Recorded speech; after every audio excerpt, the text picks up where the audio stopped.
ज़िम्मेदार भाइयों और शौकीन हज़रात के लिए एक बहुत बड़ी खुशखबरी लेकर आया हूँ।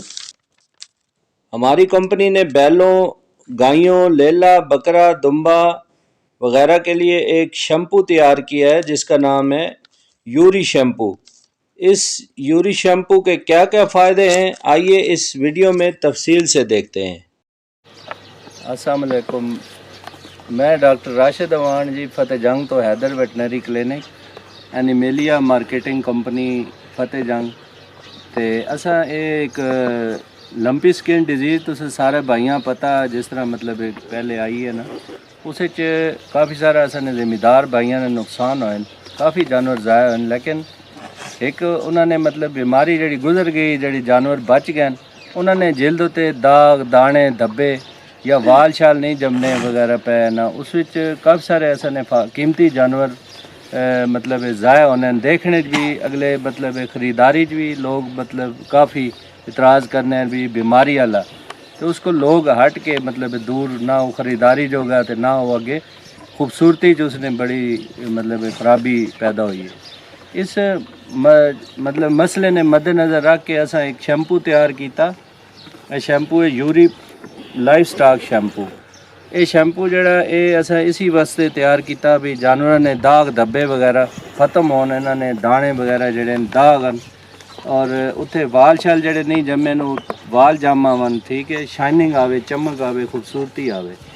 तो उस असने भाई हैं जैद भाई हैं ये हसार तो इन्हें माशाल्लाह वैड़ा इन्हें किसी दसिया भी जड़ा ना ये शैम्पू तुसी गिनो तो इन्होंने काफ़ी सारे दाग हैं, पहले वो भी तुसा पिक्चर असी मतलब अपलोड करते सा ते हुण माशाल्लाह इन्होंने दान बच्चा बेहतरीन खूबसूरत भी हो गया और सारे वाल शाल भी जम हैं, ठीक है।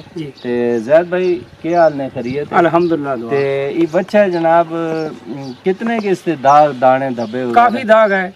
अच्छा, तो हुण अल्हम्दुलिल्लाह ये असां भी दुकान ते शैम्पू देखा है तो उसने पूछा है बंदे ने। अच्छा, इस तकरीबन 10-12 दाग हैं, ज्यादा है, 20-25 दाग तकरीबन होते हैं और वाल चाल भी नहीं वाल नहीं आते। हुण अल्हम्दुलिल्लाह माशाल्लाह तुसा मतलब शैम्पू ना पता चला तो फिर तुसा इस्तेमाल किया है। कितने इस्तेमाल किया ने, कितनी दफा? बस असां 3-4 दफा इस्तेमाल, 3-4 दफा 4-5 दिन बाद ने लाया जी ते इस नाल दाग दबे सारे अल्हम्दुलिल्लाह ठीक हो गए। अगे भी असां भाइयां आगे गुजारिश की थी यार, जिसने कहा डंगर बदसूरत होया पे खूबसूरत डंगर होते उन्होंने भी दसा यार ये शैम्पू आ गए तुसी ऐसा इस्तेमाल करो तो इंशाल्लाह फायदा हो सी।